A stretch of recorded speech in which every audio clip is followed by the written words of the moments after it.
سلام دوستان، چطورید؟ حالتون خوبه؟ امروز در خدمت شما هستیم با آموزش حرکت پالم اسپین و وال اسپین. حرکت پالم اسپین و وال اسپین یه تفاوت کوچولو دارن که در ادامه ویدیو شما این تفاوت رو میفهمید.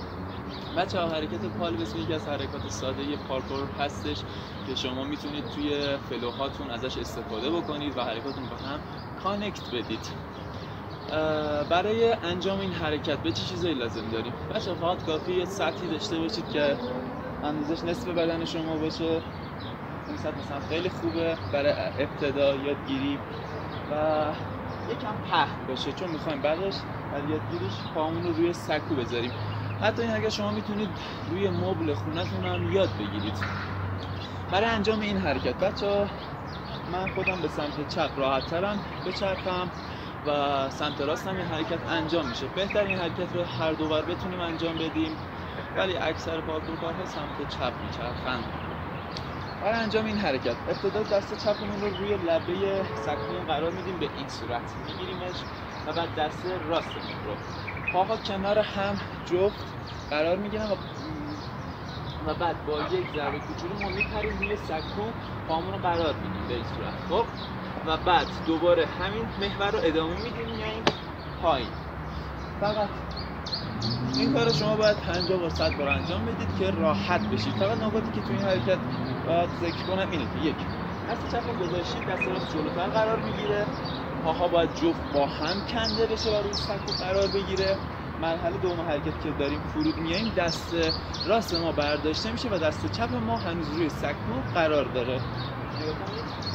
یک، دست راست برداشته شد.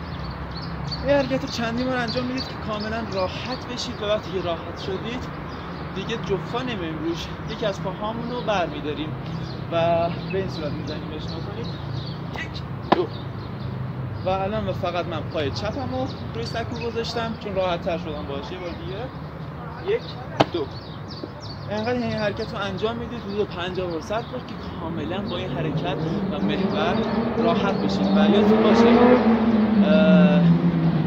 محوری که باید قرار بگیرید زمان لند باید دوباره مقابل سکو باشه. اوکی؟ اینوری لند نکنید، اینوری. و در شروع اگر براتون سخت بود میتونید یه جایی پیدا بکنید که این ورش باز باشه که شما راحت تر بچرخید. مثلا نگاه کنید اینجا من میزنم یک دو، خیلی راحت تر میشه یادش گرفت، ولی این سکو هم عالی هستن. بعد وقتی که کامل راحت شده یه کوچولو سرعتتون رو بیشتر میکنید و دو دستاتون بیشتر سوار میشید و از ابتدا وقتی دستاتون قرار گرفت سرتون چشاتون محل لندتون رو نگاه کنید، زمین رو نگاه میکنه و بعد راحت انجامش میدید به همین سادگی. این حرکت خیلی ساده است، فقط تمرین بیسش رو باید یکم بیشتر انجام بدید و تو این حرکت اگه توجه کردید وقتی که خواستم دیگه کامل بزنمش یه کوچولو باسنم بالاتر و بیشتر روی دستام سوار شدم. یه بار دیگه کنید و همین راحتی. این پالم اسپین بود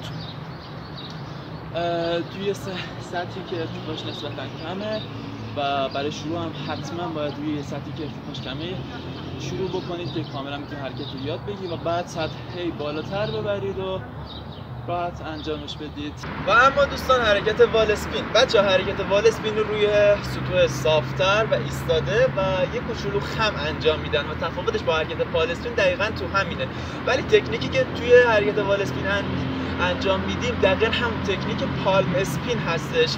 بچه برای یادگیری اولیه حرکت وال اسپین بهتره یه جایی رو پیدا کنید که سطحش خم باشه، چون اگه دیوارتون کاملا صاف باشه امکانه نتونستنتون خیلی بالاست و شاید به خودتون آسیب برسونید. فقط اولش بده جا پیدا کنید که خم باشه و بعد انجام بدید. تکنیک ها دقیقاً مثل همون پالم اسپینه، پاها باید جفت باشه، با هم کنده بشه، اول دست چپ بعد دست راست و باید وقتی که میخوایم بچرخیم زمین رو نگاه کنیم، با هم بریم انجامش بدیم. میریم سمت سکو، پاها جفت، جام میزنیم، یک دو فرود میاییم. خیلی راحت. و یه نکته‌ای هستش توی خود پالم اسپین و وال اسپین، بعضی‌ها برای انجام این حرکت پاهاشون رو وقتی می‌خوان سمت سقف بیان جفت می‌کنن و بعضی‌ها پاهاشون رو یکی عقب یکی جلو. هیچ مشکلی نیستش، فقط شما باید پاهاتون رو با هم بردارید. هر کدومش رو یه بار میزنم ببینید. این پای جفت، حالا این پای یکی عقب یکی جلو. ولی دیدید با هر دو استایلی که زدم پاهامو با هم برداشتم و وقتی که تونستید روی یک سطح خم این حرکت رو انجام بدید کم کم جایی رو پیدا کنید که هی صاف و صافتر شه. یه جایی نرید که کاملا صاف باشه چون نمیتونی بزنی و همین. دوستان امیدوارم از آموزش لذت برده باشید. فقط اینکه بچه‌ها توی این حرکت استایل دیگه هم هستش که حرکت وال اسپین رو با دست مخالف میزنن و من از این استایل واقعا خیلی خوشم میاد و زیاد استفاده میکنم. میخوام بهتون این استایل رو آموزش بدم. فقط یه نکته ریزی که توی ویدیو نگفتم برای وال اسپین اینه که بچه‌ها به هیچ عنوان دستاتون وقتی زمانی که وال اسپین رو انجام میدید پایین نذارید. یعنی داری وال میزنید اینجا دستاتون نذارید. باعث میشه نتونی اولا جامپ بزنی و بعد دستات سوار شی و بخوری زمین. در نتیجه که دستاتون رو بالا بذارید و بعد شروع به چرخش بکنید.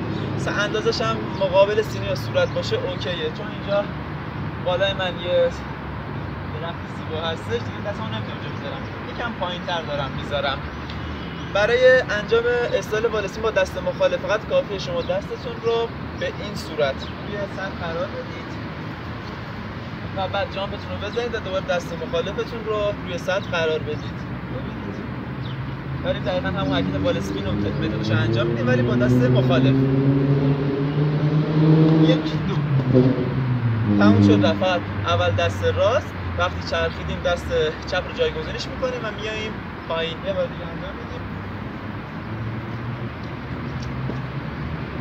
به همین راحتی. خب دوستان امیدوارم از این آموزش لذت برده باشید. نکته دیگه نمونده، فقط یه نکته دیگه هم بگم و تموم. زمانی که شما حرکت وال اسپین رو انجام میدید حتما سعی کنید از روبرو این حرکت رو انجام بدید.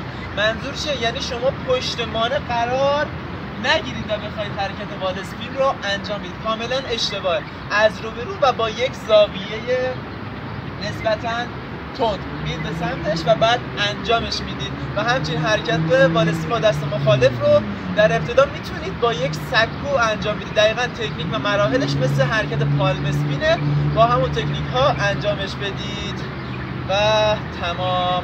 بچه‌ها این ویدیو رو لایک کنید، کامنت بذارید، سایت ما www.sportpk.ir رو دنبال کنید، پیج بنده تمیم چارت آندرلاین اس رو حتما فالو کنید. دوستتون دارم زیاد.